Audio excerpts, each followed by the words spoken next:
Hey everyone, welcome to our paranormal adventure show. Today we're diving into the story of a creepy doll named Annabelle.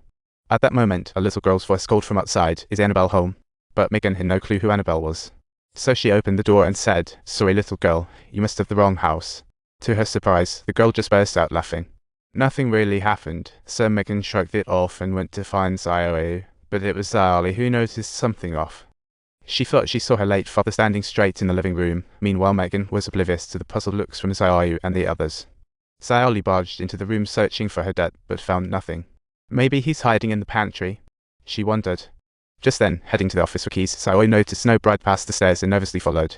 When she pushed open the bedroom door, she was shocked to see Annabelle sitting in a rocking chair, and then the door slammed shut behind her. When she finally managed to get back in, Annabelle had vanished, leaving behind a note that said, "Miss me." Just as Zioe was feeling puzzled and confused, a series of clattering sounds emanated from the wardrobe, and shortly thereafter the crucifix on the wall fell down with a thud, truly terrifying her out of her wits. "I see weird things all the time, but this is too much," she thought, as she yelled while watching Snow Bride run towards her. Downstairs, Zioe heard the commotion and dashed up, only to find Zioe huddled in a corner, the room looking like it had been parted with the Paranormal Society. Zioe asked what's going on, to which Zioe replied, "I just saw Snow Bride. That white dress is downright creepy." Zioe then disclosed her secret once again. "I possess a sixth sense, just like my mom." Megan seemed to get it, comforting Zioe, "Don't worry. Ghosts can be nice too, just like people." The two went back downstairs, while Zioe busied herself researching the Warrens' history. One case about placing coins over the eyes caught Megan's attention. She asked Zioe, "What's up with that?" But Zioe was stumped. Zioe chimed in, explaining, "It's an ancient ritual. The coins are like a toll for the spirit to cross over safely." Feeling they should leave, Megan suggested going outside, but Zioe declared, "I sneak in here all the time." Just as they were having fun, the doorbell rang again. Megan quietly went to check it out. It turned out to be her crush, Zioe. They hadn't formally met, but they were both captivated by their previous encounter. Before they could flirt, their conversation was interrupted by the delivery guy. Zioe had to leave awkwardly since the Warrens clearly advised against inviting men inside. Back inside, Zioe was lounging on the couch, enjoying takeout and watching TV. But moments later, the TV turned off mysteriously. Realizing the remote was missing, she searched everywhere until she found it under the couch. As she bent down to grab it, she noticed Annabelle staring right at her. The light suddenly went out, and Zioe screamed for Megan. To her surprise, Megan and Zioe appeared with the cake. After devouring the cake, Megan went to sleep. Suddenly, downstairs came the sound of guitar strumming, and the girls exchanged puzzled glances. "Who's serenading at this hour?"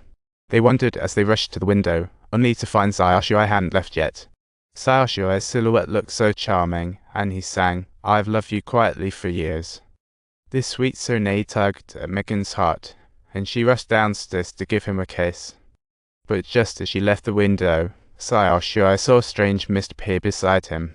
When Megan reached the bottom, Zioe was nowhere to be found, leaving her utterly disappointed. Clearly, she was heartbroken. Zioe suggested staying the night with her, but Megan didn't want to risk the wrath of the Warrens. Reluctantly, she declined, but Zioe sneakily grabbed the set of keys to Zioe's place and quietly slipped inside. To her surprise, the door swung open on its own. "Wow, this thing is high-tech," she thought, impressed by Zioe's guts. When she reached the glass cabinet, she found Annabelle had vanished, and a small box behind her started making noises.